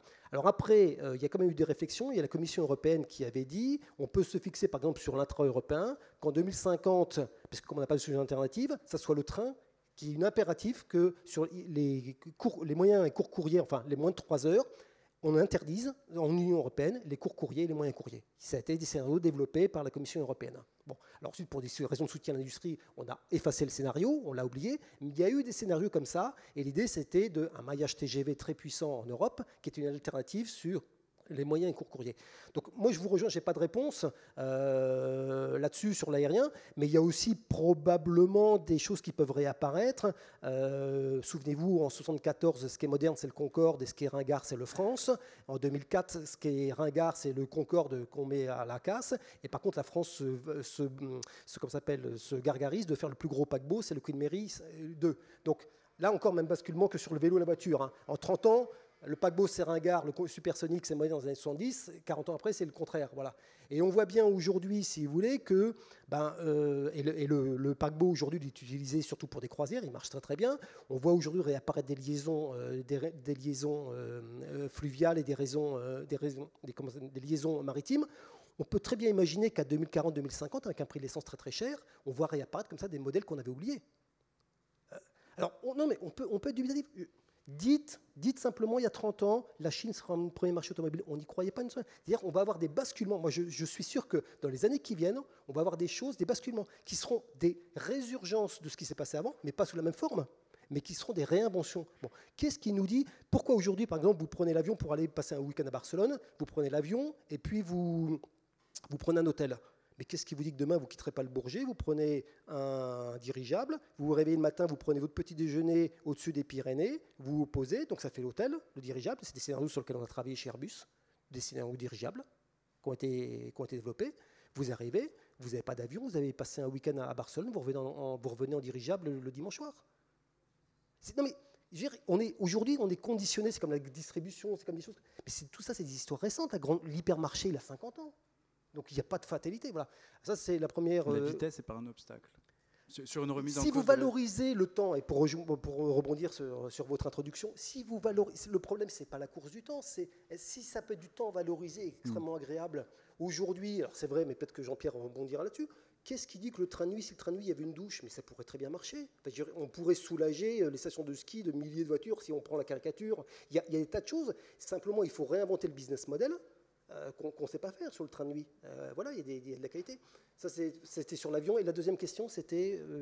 Sur l'Internet physique, enfin sur tout ce qui est antenne. Non, sur l'Internet physique, ce qui est étonnant, c'est qu'on commence à avoir une bataille. Alors, ce n'est pas dit directement sur les antennes, c'est sur le taux de pollution d'Internet. Aujourd'hui, il y a un article qui est sorti dans le New York Times il y a 15 jours, une très belle enquête sur combien nous coûte le cloud. Vous savez, le computing. Enfin, donc, cette consommation, en fin de compte, est liée à l'énergie et Internet. Aujourd'hui, Internet, c'est 3%, aux États-Unis, c'est 3% de la consommation d'électricité du pays. Donc, c'est extrêmement consommateur. L'une des principales raisons d'émissions de CO2 et de pollution dans la Silicon Valley et tout ça, c'est tout ce qui est lié à Internet, c'est les fermes, les serveurs, puisqu'en fin de compte, ils font tourner, en cas de coupure, ils font tourner des groupes électrogènes, tout ça. Et aujourd'hui, l'équivalent de la consommation Internet dans le monde, ça serait l'équivalent à peu près de 30 centrales nucléaires. Voilà. Et pourquoi je vous dis ça? Parce qu'on voit aujourd'hui un basculement qui est intéressant. Il y a Toyota qui a sorti il y a 3 semaines aux États-Unis et au Japon un spot qui est un spot complètement dans les codes du jeu vidéo, donc transgressif. Et c'est un mec qui en a marre de conduire parce que sa voiture est automatique. Et le mec, il va voir un copain qui lui donne une vraie voiture de mec, et le mec, il fait le con dans la rue. Voilà. Bon. Non, mais on voit aujourd'hui des basculements. C'est-à-dire qu'aujourd'hui, on voit des nouveaux acteurs Internet, des gens comme ça, qui sont en train d'essayer de capter la voiture. Google, c'était insoupçonnable quand on en parlait il y a 10 ans, les gens rigolaient. Voilà, ils vont capter ça. Et on voit des acteurs qui vont réapparaître, qui aujourd'hui contre Google. Et pourquoi j'en parle? Parce que rien ne nous dit que, par exemple, dans quelques années, on n'est pas Renault, Citroën, Peugeot et les constructeurs automobiles qui disent c'est pas nous les plus polluants, les mecs. C'est les gens d'Internet les plus polluants. Parce que si vous faites le bilan énergétique et le bilan émissions de CO2 d'Internet au niveau mondial, c'est juste dramatique. Donc on va encore là avoir des basculements. Alors je ne réponds pas sur les antennes, parce que les antennes, je pense que le débat, mais attendez-vous dans les 4-5 ans qui viennent à avoir des basculements sur qui est le plus pollueur. Qu'est-ce qu'on nous a fait croire qu'Internet c'était green, c'était tout ça. Est-ce que c'est aussi simple et aussi joli que ça? On peut avoir des débats et des basculements dans les années qui viennent. Jean-Pierre, peut-être vous voulez répondre et puis parler peut-être aussi de l'avenir du train, notamment du train à grande vitesse. Oui, alors je voudrais répondre ou poursuivre le débat. Enfin, peut-être sur les antennes, oui. Alors, ce qui est intéressant sur les antennes, c'est l'équipement en Wi-Fi, par exemple. L'équipement en Wi-Fi va devenir la norme dans la plupart des TGV internationaux. Il y a du Wi-Fi. C'est l'idée du temps utile. Hein. C'est ce que voilà. C'est le temps est relatif par rapport à l'utilité que vous en faites. La plupart des clients, finalement, préfèrent passer 3 heures dans un TGV si c'est utile, notamment en vous connectant, pour vous cultiver, pour regarder un film, etc., pour travailler, plutôt qu'1 heure avec des séquences, 1 heure dans l'aéroport, à attendre à passer les contrôles, 1 heure dans l'avion entassé où vous ne pouvez pas faire grand-chose, et 1 heure entre l'aéroport et le centre-ville où vous voulez aller. Voilà, donc le temps n'est pas le même. Et la capacité à occuper intelligemment le temps, pour se reposer, pour lire, pour travailler, pour discuter avec votre voisin, etc., ça compte aussi. Donc c'est vrai que je pense que, et c'était l'introduction, si on se projette, puisque c'est un peu l'idée d'aujourd'hui, le rapport au temps, en tout cas, peut changer beaucoup de choses. Hein. Si on sort de la société énervée dans laquelle on est, où on est toujours à 5 minutes près, on est toujours tendu, toujours en retard, on a à peine démarré la journée, qu'on est déjà en retard, bon, si on arrive à retrouver une approche du temps un peu plus sereine, qui existe dans certains pays d'ailleurs, entre parenthèses, hein, c'est quand même là on est un peu dans l'Occident, ça change complètement la manière d'apprécier tel ou tel choix, hein, pour les transports, hein, donc c'est important. Ce que je voulais dire aussi, c'est le côté qu'on a peut-être oublié dans cette affaire-là, c'est le côté service public de tout ça aussi. C'est une dimension qu'on n'a pas explorée. On parlait de la voiture. Bon. En fait, on ne s'en rend pas, enfin, je pense, je sais pas, bon, passons. Il faut être conscient qu'il y a quand même des gens qui, économiquement, ne peuvent pas avoir une voiture. C'est-à-dire qu'une voiture, bon. Et là, je vais vous expliquer comment on y répond. Il se trouve que c'est nous, hein, ça pourrait être d'autres. En tout cas, ça a été voulu par l'autorité organisatrice des transports en Ile-de-France. C'est les salariés de Roissy. Alors, on est tous allés à Roissy, je pense, une ou plusieurs fois dans notre vie. Roissy, ça vit tout le temps, en fait. Et vous avez des gens des salariés qui sont souvent de petits niveaux, hein, c'est des gens du personnel de nettoyage, de restauration, de sécurité, qui embauchent à 3-4 heures du matin. À 3-4 heures du matin, les transports en commun ne marchent pas, hein, ils démarrent vers 5-6 heures. Donc ces gens-là, quand vous n'avez pas de voiture, ils font comment? Ben, vous aviez des gens qui partaient la veille par le dernier train, qui dormaient comme ils pouvaient 2-3 heures sur un banc, pour pouvoir commencer à bosser à 3 heures du mat'. Hein, voilà. Et là, la réponse qui a été trouvée avec le STIF, c'est ce qu'on appelle du transport à la demande. C'est-à-dire vous avez un système qui s'appelle Filéo, bon, c'est le nom du service, où là vous téléphonez la veille pour le lendemain, ou même avec un délai d'1 heure et demie, et vous avez des points de ramassage sur 19 communes, hein, qui correspondent aux communes tout autour de la plateforme de Roissy, où on va chercher les gens, et on les amène au boulot, et on les ramène avec le même système, hein, du boulot à chez eux, pour un prix, enfin pour une tarification Navigo, hein, une tarification Île-de-France. Voilà. Donc je pense aussi que ça c'est un exemple aussi qui montre qu'on est déjà on est post-voiture individuelle déjà, on a déjà basculé en fait. Donc ce débat, ou par des gens, on a dit les jeunes qui s'en foutent un peu de la bagnole et qui savent se déplacer différemment, ou par des gens qui ne peuvent pas. Voilà, on est déjà en train de basculer dans une mobilité qui s'organise déjà sans la voiture. Et je trouve que ce qui est intéressant dans cette idée-là, c'est qu'on est bien dans le service. C'est-à-dire que là, c'est pas tellement de déplacement qu'on traite. On traite comment je fais pour embaucher à 3 heures du matin à Roissy. Voilà. Et donc, on va amener la réponse qui correspond à ce besoin. Voilà. Et avec en plus, vous avez une présence humaine. Moi, j'ai vu ça il n'y a pas très longtemps, dans Ça m'a marqué. C'est ce que je disais, la voiture, c'est froid en fait. Vous êtes tout seul dans votre voiture. Alors, il y en a qui s'appelaient. Là, vous avez un chauffeur qui connaît votre nom, parce que quand vous vous abonnez à ce service, vous donnez votre nom. Quand vous réservez, ben, on voit votre numéro de téléphone, donc on vous dit bonjour madame ou bonjour monsieur machin. Et quand le chauffeur vous prend, il a le nom des gens qui collectent, et donc il dit bonjour monsieur machin. Et je peux vous dire qu'à 2h30 du matin, quand on vous dit bonjour monsieur machin, ça a beaucoup de valeur. Et que votre journée l'a mieux démarré, y compris si vous avez une voiture ou à peine réveillé, vous devez vous cogner la bagnole dans la nuit pour arriver à 3h du matin à Roissy. Vous voyez, donc je pense aussi que cette dimension humaine qui va avec les transports collectifs au sens large, c'est aussi une caractéristique aussi de ces métiers que je voulais pointer. Alors sur les TGV, oui... Qu'est-ce qui nous attend parce que je sais que Keolis a fait notamment en Angleterre. Je pense que l'idée, c'est justement c'est la grande vitesse, limite, intérêt et limite. Sur la course à la grande vitesse, 300, 320, 350, 400, etc., on va s'arrêter. Je pense qu'on va s'arrêter parce que les coûts sont exponentiels. Vous avez les coûts d'énergie, hein, parce que c'est la résistance à l'air. Si on fait un peu de physique, hein, le train, il rentre dans l'air. Plus vous allez vite, plus la résistance à l'air augmente. Donc la puissance des moteurs, elle doit augmenter. Même si vous êtes hyper profilé, vous avez un problème de résistance à l'air. Deuxièmement, vous avez un problème de freinage. Plus vous allez vite, plus c'est compliqué pour vous arrêter. Un train, ça accélère très mal, ça freine très mal parce que c'est une roue en fer sur un rail en fer. Il n'y a pas de frottement. Voilà, quand il n'y a pas de frottement, c'est très compliqué pour que l'accélération passe, que ça ne patine pas en gros. Et quand vous les freinez, même chose. Donc plus vous montez en vitesse, plus c'est compliqué de monter en vitesse et de vous arrêter. Troisième élément technique, c'est la captation du courant. Vous imaginez une caténaire, ça casse de temps en temps. Comme vous entendez d'ailleurs, les TGV sont restés bloqués pendant 2 heures, 3 heures, les gens complètement perdus dans les trains, parce que la caténaire a cassé. La caténaire, c'est le fil électrique qui transmet l'énergie au moteur. Donc vous avez un frottement, on n'a pas su faire autrement, ça frotte.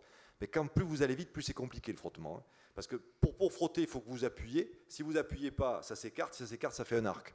Si ça fait un arc, ça casse la caténaire. Vous avez des problèmes. Donc voilà. Et donc frotter pour garder le contact sans casser, tout ça à des vitesses de plus en plus importantes. Voilà, les ingénieurs, ils adorent, mais enfin, c'est compliqué. Voilà, donc et enfin, vous avez la voie, parce que plus ça va vite, plus il faut que la voie elle soit d'extrême qualité. Ça ne pardonne pas un petit millimètre d'écart, ça passe pas. Donc voilà, donc la construction des voies ferrées, la maintenance des voies ferrées est de plus en plus compliquée avec la vitesse. Donc je pense qu'on s'arrêtera à 350, même le C320, peut-être qu'on n'ira même pas, voilà, on restera là. Donc ça, on n'ira pas beaucoup plus vite à grande vitesse. Je pense qu'on a atteint une espèce d'optimum. Par contre, inventer de la grande vitesse régionale, par exemple, oui, ça je pense que oui. Par ailleurs, voilà, moi, il ne faut pas être ayatollah non plus. En termes de report modal, si le train ne va pas plus vite que la voiture, les gens risquent de rester sur la voiture. Enfin, c'est tellement pratique, le porte-à-porte, etc. Donc pour donner un avantage au transport collectif, au transport ferroviaire, il faut qu'il aille plus vite. Bon, si les voitures roulent à 130, il faut que les trains roulent à 200, 220, 230, voilà, parce que ça rattrapera le handicap du départ, aller à la gare, etc. Donc oui, je pense qu'il faut qu'on pense la grande vitesse appliquée au régional, pas à 300 ou 320, 200, 220, 230. Il y a un premier exemple qu'on fait en Grande-Bretagne. Vous savez que la ligne nouvelle qui est née avec Eurostar était assez peu utilisée parce que les Eurostar, vous en avez un par heure, donc vous avez de la place quand même sur la ligne. Et là, les Anglais nous ont demandé de travailler sur une desserte du Kent à grande vitesse. Et ça a changé la vie de ces gens-là parce que, vous savez, comme le prix de l'immobilier est très élevé à Londres, Paris, c'est rien à côté. Paris, c'est très très cher. Londres, c'est 2 à 4 fois plus cher. Donc, c'est quasiment impossible d'habiter dans Londres. Donc, les gens habitent très loin. Et ils sont prêts d'ailleurs à dépenser beaucoup d'argent du coup pour qu'on les amène tous les matins travailler à Londres, puisque les écarts de loyer sont très importants. On a mis en place un Javelin, on appelle ça un Javelin, c'est un joli nom, ça va vite, on lance le Javelin, donc c'est des trains, ce sont des Hitachi d'ailleurs au passage, donc c'est déjà mondial, c'est fabriqué au Japon, et on roule à 240, donc ce sont des trains, des espèces de... Oui, des RER, on va dire, qui viennent de 100-150 km au-delà de Londres et qui amènent les gens très vite. En une demi-heure, ça a changé leur vie quand même. Là où ils mettaient 1h30, ils mettent 40 minutes. Quoi. Voilà, donc Ce serait possible en France ? Oui, bien sûr. Et on y travaille avec les régions. Là encore, il faut un peu travailler le système. Et je pense que oui, on peut introduire, alors je ne sais pas comment il faut l'appeler, de la grande vitesse régionale entre 200 et 250. Oui, je pense que c'est une vraie bonne idée. Regardez Toulouse-Bordeaux. Moi, je suis du sud-ouest, ça s'entend un peu. Aujourd'hui, en train, c'est long. Quoi. Vous mettez quand même 2h30 quoi, pour faire Toulouse-Bordeaux. Si vous mettiez 1 heure, ça change tout. Vous mettez une agglo d'1 million à 1 heure d'une autre agglo à 1 million. Vous faites un pôle, vu de l'Europe, vous faites un bipôle, vous transposez Marseille-Montpellier, Strasbourg-Nancy, etc.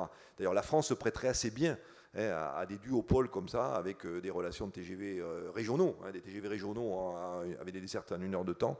Je pense que ça changerait complètement la manière dont la mobilité et la vie dans les territoires est organisée aujourd'hui. D'accord. Peut-être une dernière question de notre panel avant de laisser la parole au public. Bonjour, Alice Herbelin, étudiante à l'ISC Paris, École de commerce. Je voulais parler de la problématique sociale dans l'intégration intégrée aux politiques de transport en commun. Et justement par rapport au multimode. Est-ce que, par exemple, une personne qui est obligée d'habiter loin de Paris parce que les loyers sont trop chers, donc qui est obligée d'avoir une voiture, donc qui paye tous les frais de la voiture, ensuite qui va à la gare, qui paye parfois le parking, et qui paye la zone 5, carte Navigo, Imaginaire, je sais pas, carte orange. Est-ce qu'on pourrait amorcer un rééquilibrage social? Est-ce que c'est possible financièrement pour les transports en commun? Je sais pas. Jean-Pierre, d'abord. Je fasse attention à ce que je dis, parce qu'il y a un grand expert de ces sujets dans la salle, donc je pense qu'il complétera. Ça sera plus fort que lui, il faudra qu'il complète ma réponse, je pense. Vous avez raison, vu des gens. Là, vous êtes sur la Grande Couronne. Je ne sais pas s'il y a des gens qui habitent dans la Grande Couronne. Ils ont pas de chance, quoi. En gros, si on fait court. Ils habitent loin. Ils l'ont pas choisi. Souvent, ils sont partis habiter loin, effectivement poussés par des problèmes du coût d'immobilier. Donc, c'est eux qui ont en fréquence, ils ont beaucoup moins de trains que quand vous habitez près, en petite couronne ou dans Paris. Donc, quand vous allez louper votre train, le prochain, il est une demi-heure après, voire une heure après. Vous n'avez pas la fréquence que vous avez dans les zones plus denses. Ça coûte plus cher, puisque la tarification, elle est quelque part proportionnelle à la distance. Voilà, donc effectivement, vous cumulez les problèmes. Est-ce qu'on peut mieux traiter ces gens-là? Oui, mais il ne faut pas être démago, quoi. Il faut répondre oui, mais en trouvant les bons équilibres. Alors déjà, est-ce qu'on peut aller les chercher chez eux? Ça serait déjà bien qu'on fasse ce qu'on disait, de compléter ces dessertes lourdes de type ferroviaire par un maillage territorial. L'idéal, ça serait qu'ils puissent éviter d'avoir leur voiture. Si on pouvait déjà aller les chercher pas trop loin de chez eux, parce que c'est quand même semi-dense, c'est pas la campagne totale, hein, c'est quand même semi-dense. Donc si on pouvait trouver des systèmes de minibus, de transport à la demande, de type ce que j'ai dit, là, ce que j'ai raconté pour Roissy, par exemple, pour déjà leur éviter d'utiliser une voiture qui dort en plus toute la journée. On arrive à cette utilisation complètement débile de la voiture. Hein.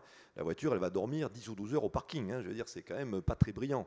Voilà, donc déjà, je pense qu'on leur aurait apporté quelque chose. Deuxièmement, alors après, il y a toute une réflexion sur l'organisation des transports en Ile-de-France. En gros, si je fais court, moi je me suis occupé des transports en Ile-de-France, donc c'est pour ça que je peux me permettre d'avoir un avis, pour y avoir un peu réfléchi.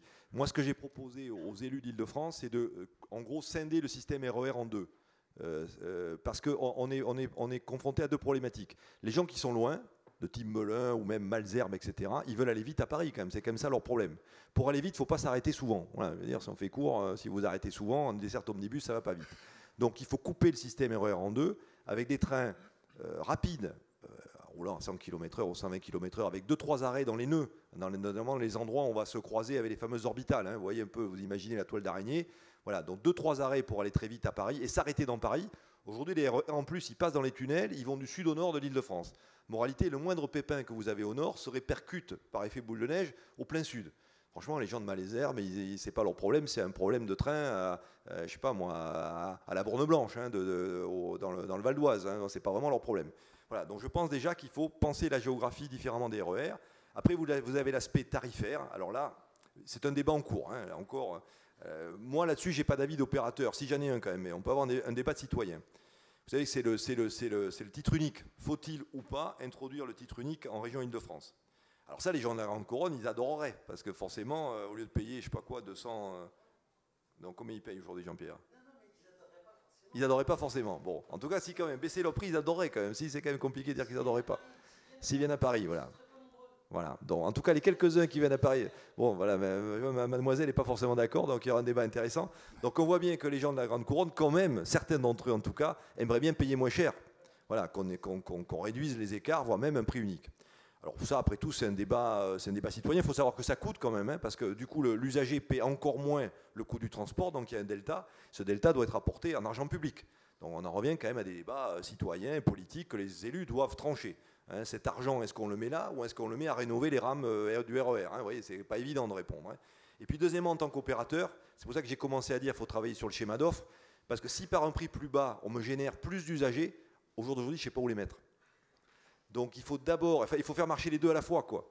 Il faut peut-être, et moi j'ai rien contre, hein, baisser les prix pour les usagers de la Grande Couronne, mais il faut très vite accroître les capacités pour être capable de prendre plus d'usagers dès lors qu'ils seraient générés par des prix plus bas. Voilà. Si on n'est pas cohérent, ça c'est un peu cata. C'est-à-dire que si on me générait aujourd'hui davantage d'usagers par des prix plus bas, je pense qu'on aurait des gros problèmes de capacité, ça veut dire du confort, du retard, etc. Parce qu'on ne serait pas capable d'injecter davantage de RAM, puisque les infrastructures ne seraient pas rénovées, etc. etc. Voilà. Donc je pense que ce sont des sujets très lourds, mais plus compliqués qu'ils en ont l'air. Et de vous à moi, je pense qu'ils ne sont pas assez instruits au fond. Il y a un traitement un peu superficiel de ces sujets, et je pense qu'ils mériteraient à être creusés plus en profondeur et bien partagés avec les citoyens. Alors on a un bon gros quart d'heure encore pour les questions de la salle, donc n'hésitez pas, il y a plein de mains qui se lèvent. La première était là-bas, peut-être un peu de l'autre côté. Ouais, voilà. Bonjour. Je m'appelle Assetou, étudiante en transport et développement durable à l'école des ponts. Ma question s'adresse à M. Farandou. En fait, j'aimerais savoir si vous avez des projets pour l'Afrique subsaharienne et si oui, comment vous intégrez les besoins des consommateurs dans votre business plan. J'étais au Maroc, je me rappelle de l'implantation des Veolia dans le transport public et c'était un fiasco pour nous les consommateurs parce que les prix étaient un peu élevés au niveau des bus et après il y a eu le tram et bon, jusqu'en 2012 ils adaptaient les prix aux besoins des consommateurs. J'aimerais savoir si vous avez des projets dans ce sens en Afrique subsaharienne. Alors, honnêtement, non ou peu. Enfin, on va dire non pour faire simple, après on va dire pourquoi. Je pense que vous avez en partie répondu.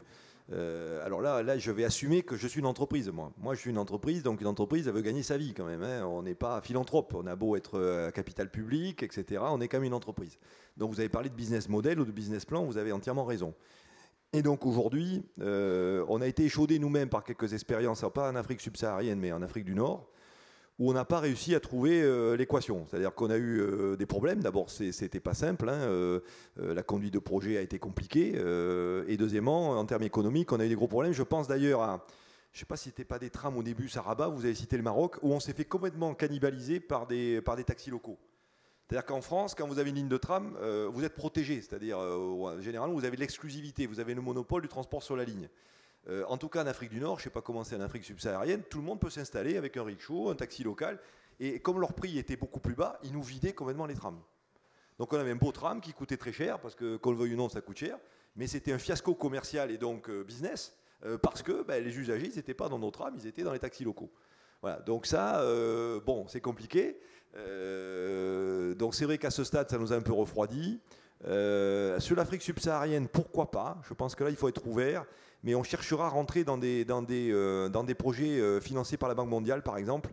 On cherchera quand même à vérifier que les financements et du projet et que les règles du jeu après dans le fonctionnement sont bien établies, parce que sinon, on se retrouve assez vite en difficulté. Voilà, donc par ailleurs, alors vous avez complètement raison, et ça François l'a dit, et on ne peut être que d'accord, les besoins sont formidables, il y a des villes, alors on parlait de villes, en Afrique subsaharienne, il y a des villes très très importantes, complètement congestionnées, en plus les réseaux urbains ne sont pas terribles, donc c'est sûr que des réponses de transport collectif, mais à la mode locale, c'est là où je pense qu'on est en déficit d'imagination, je pense que c'est ça aussi le sujet, on est en déficit d'imagination pour comprendre la régulation du pays, j'allais dire. On transpose nos modèles européens et là, il y a des choses qu'on n'a pas compris. Et puis deuxièmement, même en termes de produits et de services, je pense qu'on a... Et ça veut dire que pour y arriver, je pense aussi qu'il faudrait qu'on ait davantage de gens du cru, que nous, on amène peut-être, là, comme je le disais pour l'Inde, une certaine réponse technologique, mais la compréhension profonde des mœurs et du besoin, il doit être porté par des personnes du cru. Je pense que si c'est des Français qui arrivent, on aura des grosses difficultés. Oui. Juste, en gros, moi j'avais travaillé sur des scénarios comme ça. En gros, si on fait le constat sur l'Afrique subsaharienne, on a un secteur économique qui est 80% informel. Alors ensuite, qu'est-ce que ça veut dire informel si c'est le modèle dominant? Pour nous, on dit informel en tant qu'occidentaux. Mais c'est juste pour rebondir par rapport à ce que dit Jean-Pierre. C'est vrai qu'il y a des business models qui se développent sur lesquels aujourd'hui les modèles occidentaux de pays riches sont incapables de répondre. Une autre question? Oui, monsieur. Après, on va... Bonjour, Pierre Albertini, donc tout juste diplômé de l'École des Mines. J'aurais voulu connaître votre avis vis-à-vis de l'évolution, notamment technologique, donc c'est dans un avenir à plus long terme, puisque tout à l'heure on parlait de l'Internet grandissant, du rôle des applications. Il y a aussi le développement maintenant, au-delà de la livraison au parking, de la livraison à domicile, les gens font leurs courses sur Internet et se font livrer. Donc pour retourner un petit peu le système de transport dont on a parlé jusqu'à maintenant, qui était essentiellement orienté vers le voyageur, quelle est la position que doit prendre un opérateur de transport vis-à-vis de l'aide ou de l'offre à proposer aux entreprises ou aux différentes sociétés qui vont limiter le déplacement personnel à quelque chose plus de loisir, d'opportuniste quand on voudra se rendre au cinéma ou ailleurs, mais ce qui pourrait être une solution locale, ou alors aller juste dans un grand mode de transport, à l'aéroport pour prendre un avion pour un long courrier, plus que maintenant où on a un modèle où tous les matins on est obligé de prendre les transports pour aller au bureau. Quand il y aura le télétravail, ce sera peut-être moins le cas. Donc comment prendre sa position vis-à-vis de ça? Qui veut répondre là-dessus? J'ai pas très bien compris si c'est un problème de logistique ou c'est un problème humain, comment on va fréquenter les magasins. Excusez-moi. C'est dans la mesure où, a priori, on s'oriente vers des solutions où on aura de plus en plus la possibilité de rester à domicile pour travailler, pour faire ses courses ou pour le reste. Les déplacements seront moins nécessaires, il y aura moins de pics le matin, le soir, dans un avenir lointain, hein, bien sûr. Mais en revanche, il y aura des livraisons peut-être plus éparses sur la journée, par exemple de courses, d'objets. Comment si on parle de la fréquentation et de la consommation, demain ça va s'organiser autour de 2 items. Hein. Ça va être comment je fais gagner du temps, ou en gros comment je me déplace, parce que moi je ne crois pas au télétravail de modèle dominant. Hein. Ça va être, c'est une solution qui est merveilleuse quand elle est choisie, elle est terrible quand elle est subie. Hein. Le télétravail, ça n'a jamais été une réponse, et jamais une nouvelle technologie de communication n'a réduit la mobilité. Le téléphone n'a pas dû tuer le train, le courrier n'avait pas tué la carriole. On a toujours, de façon concomitante, un développement des moyens de communication et un développement des moyens de transport. La mobilité n'a jamais cru aussi rapidement que ces 20 dernières années. Or, on a eu Internet. Donc, on n'est pas dans du... Voilà, c'est un phénomène concomitant. Mais simplement, on va avoir des jeux où, en fait, on ne sera pas obligé de partir tous à 9h du matin et on ne sera pas tous obligés d'aller tous les jours au travail. Voilà. Sur la distribution, demain, elle va s'organiser comment? Elle va s'organiser sur du gain de temps. Et là encore, on va trouver 3 scénarios japonais qui sont alternatifs. C'est les magasins de proximité, c'est le modèle du combini, le magasin qui reste ouvert 24 heures sur 24. Et ce qui est intéressant, et là ça rejoint votre question sur Internet, c'est que les Japonais détestent par exemple la carte bleue, les cartes bancaires. Ils n'ont absolument pas confiance, ils veulent payer en cash. Le commerce Internet au Japon est en pleine explosion aujourd'hui, sauf qu'on va récupérer ses achats chez l'épicier en bas de chez soi. Voilà. Et donc on peut visiter, et on paye en cash.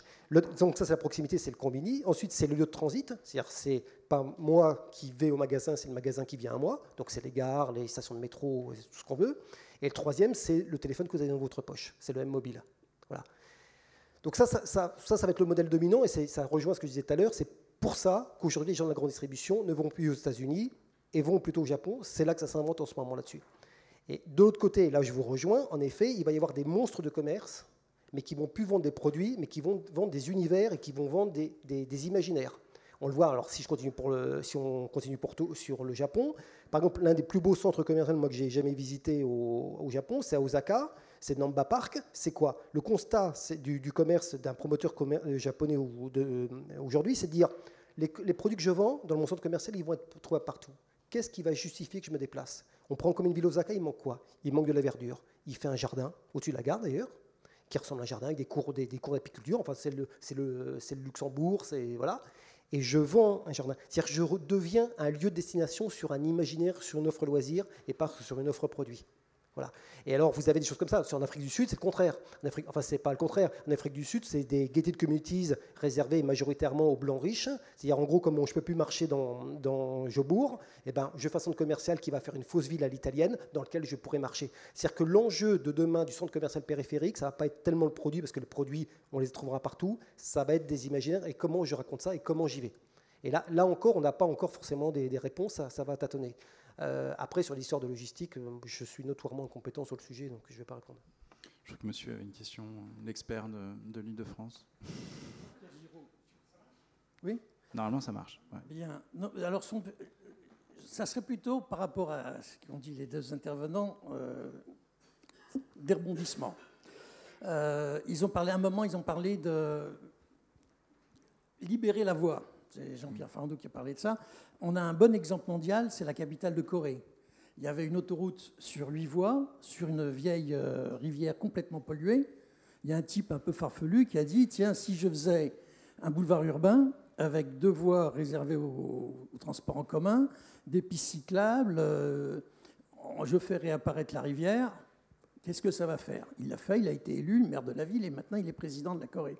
Il y a moins de circulation de voitures, il y a plus de circulation en tout avec les bus. C'est devenu le quartier bobo de Corée. Donc voilà. Et on pourrait faire la même chose sur la A4, on pourrait faire la même chose sur le périphérique.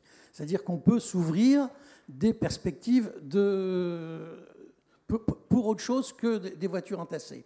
Sur l'urbanisme, je pense que François doit avoir les mêmes chiffres que moi, mais on met 1h30 en France, à Paris, pour aller au travail.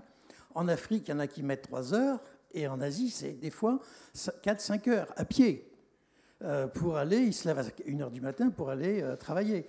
Or, on ne parle même plus de ville. Moi, je ne parle plus de ville, c'est plus de la ville, c'est de la non-ville, l'étalement urbain. Et en plus, en Afrique, en Asie encore, ils font des immeubles de plusieurs étages. En Afrique, c'est souvent du pavillonnaire. Donc ça s'étend à une façon extraordinaire. Et là, je travaille personnellement justement avec le Maroc, avec le ministère des Transports du Maroc. La solution, elle ne sera jamais dans des trams. C'est pas possible dans ces pays-là. C'est du bus, c'est du taxi collectif. Et d'ailleurs, ce qui me fait revenir alors pour la France, tout à l'heure pour les voitures, je pense que c'est une ineptie de dire il faut que Peugeot et Renault fassent des petites voitures. Je pense qu'au contraire, il faut qu'ils fassent des grosses voitures de 8 ou 9 pour du taxi collectif, pour du covoiturage. Parce qu'en banlieue, parce qu'en périphérie, en campagne, ce dont on a besoin, c'est de faire du covoiturage qui amène sur une gare 6 ou 7 personnes, et ce n'est pas avec la petite voiture qu'ils le feront. Donc je pense que là, il y a un manque de réflexion très important. Sur le télétravail, moi je suis absolument opposé au télétravail. Si un patron arrive à faire du télétravail à son employé en France, vous inquiétez pas que demain il va le faire aux Marocains, et après-demain aux Indiens, et après... Moi je parle de travail délocalisé, c'est-à-dire qu'il faudrait que près des gares, il y ait des lieux où il n'y a pas que du télétravail, mais c'est même des lieux de réunion. C'est-à-dire qu'une équipe de travail d'une entreprise qui, au lieu d'aller traverser toute l'Île-de-France, se retrouve un matin ou une journée dans un lieu qui a été loué pour pas très cher, comme un hôtel. Et là, alors à ce moment-là, on rejoint les histoires de tickets. Tout à l'heure, on parlait des tickets. En Île-de-France, en Essonne et en Seine-et-Marne, il y a 3,7 millions de déplacements internes à l'Essonne et à Seine-et-Marne. Et il n'y a que 300 000 qui vont à Paris. Donc avant, il y avait des tickets de zone pour ces gens-là qui payaient que 40 €. Avec le pass unique qui passe à 65 €, on leur a augmenté de 50%, et beaucoup râlent parce que du coup, on leur a augmenté de 50%, et ceux qui ont diminué, c'est ceux qui allaient à Paris, mais tous, c'était des travailleurs et pour qui l'employeur remboursait la moitié. Alors que ceux qui restaient sur leur zone, c'était la mère de famille, le retraité, le chômeur, à qui personne ne remboursait la moitié, et à qui on a augmenté de 50% le tarif avec le pass unique. Moi, je pense que la solution, ça va être une carte, un peu comme nos cartes de téléphone, où on pourra, même à terme, l'utiliser dans toute la France, et peut-être en Suisse, en Belgique, et on paiera en fonction de son utilisation, mais il y aura un maximum. Par exemple, on atteindra 70 €, après on voyagera gratuitement tout le reste de la semaine. Mais si on a fait du travail délocalisé, si on a travaillé que la moitié de la semaine, et si on n'atteint pas ça, il n'y a pas de raison de payer les 65 € du pass unique actuel. Donc des solutions dans l'avenir, il y en a plein. Qu'est-ce que je voulais encore dire? Pour l'Autolib, si la SNCF l'a loupé, il faut quand même savoir que Bolloré avait mis 50 millions de pubs. Il savait qu'il allait perdre 50 millions pour faire de la pub et que dans le monde entier, on parlerait de sa voiture. La SNCF n'avait pas 50 millions à perdre pour faire de la pub pour la SNCF. Et après, sur la banlieue, il faut savoir qu'à Paris, sur les 4 arrondissements principaux, 75% n'ont pas de voiture. Sur Paris en général, c'est 50%. Mais sur la Grande Couronne, c'est 7% ont 3 voitures. Et 35% ont 2 voitures. Donc dans la mesure où on va faire... on pourra économiser une voiture, soit par du covoiturage, soit par de l'autopartage. Et on fait même de l'autopartage de particuliers. Il y a maintenant 3 ou 4 entreprises en Île-de-France où votre voiture, elle ne sert que 95% du temps. Non, elle dort 95% du temps, elle ne sert que 5%. Vous la mettez à disposition et vous avez des assurances qui vous prennent en charge, ne vous inquiétez pas s'il y a un problème.